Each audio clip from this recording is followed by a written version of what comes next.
Welcome,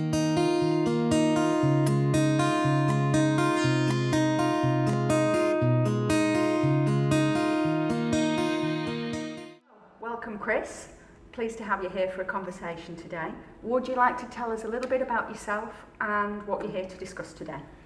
Well, my background is mainly in performance coaching, and then 6 years ago delved into the world of coach education through the LTA, and really do more the performance strand of that, and tutor up to the senior performance course, but also dip into the master performance every now and again just to work on a couple of specific areas. And today you said you'd like to talk about modes and forms of coach education. Yeah, why that subject? Yeah, I think there's lots of kind of myths and misconceptions over coach education, I think, and it'd just be a nice area to kind of discuss in more depth rather than people just making up their own idea about whether it's good or bad or whatever. So it's just, there's so many different forms of it that it'd be good to just discuss it in more depth. I'm going to take advantage of this. Obviously, I've been a coach for many years myself. Yeah. I am trained as a tutor, but I haven't done a lot of it. So I'm going to go into mine first. Cool. My preference, Yeah. I prefer a mentoring approach. Yeah. For delivery to me and to deliver to the others. Yeah. So I wondered what your preference is. Yeah, I think my preference would definitely be around that kind of apprenticeship type area, because I think you do the best learning in the job rather than taking information from an external situation and then just left to apply it. I think if you're with either a mentor or an apprentice, you can at least do a lot of trial and error and be guided, and kind of you learn more from doing than you do from listening and just watching someone. So yeah, I think definitely on the job type training would be the most effective in my opinion. That's really interesting, and it brings me to one of the last questions we've had in, and that's from Dewey Evans, because he said, what's happened to coach apprenticeships? Well, he's in the States, but as we know, we do have these positions. Do you want to tell us a bit about those? Yeah, well, it's actually slightly different up in Scotland, but the coaching apprenticeships, as I know them from down here, is more, again, it's kind of on the job. They kind of really seem to get a taste of everything that the coaching world can offer, and I think they do their coaching qualifications through them, their apprenticeship. Is that right? Yes, they do. So they do like a level 3 or level 2 if they're on that. It just seems to be more hands-on, so it's like 17, 18, 19, that kind of age group. In Scotland it's slightly different, but I don't think they're tied into doing their level 3, but I think most of them do. But yeah, it's definitely a step in the right direction. I think probably the most interesting thing about mentors and apprenticeships is that in years gone by it just happened, and I think sometimes the formality can take away from the real kind of the magic that can happen organically. So in years gone by, if I had somebody that just maybe saw something in me that reminded themselves of a younger self, they would just take you under your wing and just help you that way, so it felt more genuine. Whereas if you get placed somewhere and maybe you don't get on with the person, or maybe you're just an extra thing that they have to try and manage in their already busy week, it maybe doesn't come across as so effective. So it's trying to strike the balance. You know, I don't have much experience with apprenticeships because, like I say, in Scotland it's slightly different. But if I did, I would hope that I would get to spend some time with the person to see if it was a right fit, and vice versa, that they would get comfortable with me before going on, because I think that ultimately it doesn't matter whether it's an apprenticeship, if it's a coach to player, it's the relationship that's the most important thing that either makes it great or makes it struggle.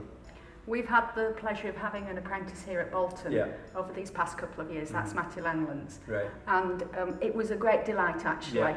We've got a big team here, and the ones where it was appropriate could work in with him, and so he's had the experience of lots of different coaches to work with. So all I can say is for us that worked really well. Yeah, well here is perfect. I think you've got, last night I came up and watched about 45 minutes of the programme, and you could tell straight away that all the coaches get on, there's a good intensity, they're all like in there with the players and so on. So if I was to recommend somewhere for an apprentice to go, it would definitely be here, because they would have so many options of things they could learn from different people, rather than if it's just in one person with one coach, or maybe a couple of coaches, you're kind of restricted. But yeah, no, I can imagine it would work great here. If we now look at more formal coach education, what do you see as the advantages and disadvantages of that? Where do you see it fitting in? Well, I think the biggest advantage of formal education is that it has a kind of it has a standardisation of quality, so you get a quality control, and it also raises the bar, you know, of the kind of norm. The contact time that you get on the courses is obviously more, like say this morning we've done a 3-hour workshop, and it literally feels like that's it, it's done, and you've obviously, hopefully you've inspired them in some way and you've given them some content, but then you don't have that formation going on. So on a course you can at least inform and then help form someone in the hope that they'll take it away and then transform themselves. The other plus is the kind of building of some sort of like relationships between coaches. So the coaches quite often make friends on the courses. I would always encourage people to work together. I think that was the message I said at the National Coaches Conference, is whether you're aware of it or not, or whether you like it or not, we're all part of Team GB. We're all linked, and there's more opportunities than I think people realise to work together. So the courses are a great place to meet potential business partners, colleagues, at least friends, and then from there they can make things happen for themselves. Whereas if it's maybe an online thing, it's literally you just in front of a computer and so on.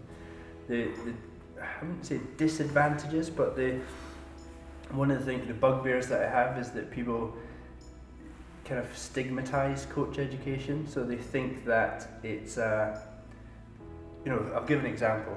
There's someone that I know who has labelled me a coach educator. Yeah. So, and it keeps coming back to it. So, you coach educators this, you coach educators that.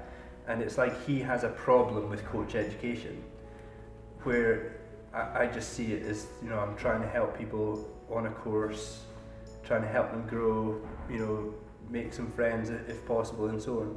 So there's a kind of, can be in some circles a slight negativity about it, as if it's, people think that we think that it's the be all, the ends all.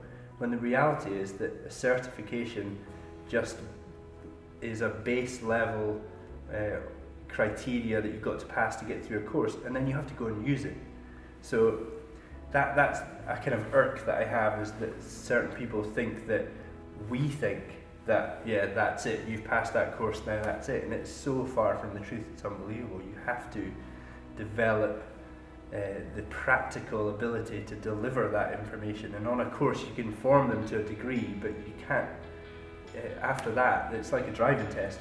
You're on the road and you can freewheel if you want, you can hang your arm out the window and so on. So I'd say that's the slight, it's not a downside or disadvantage, but it's something that kind of winds me up a little bit, that perception.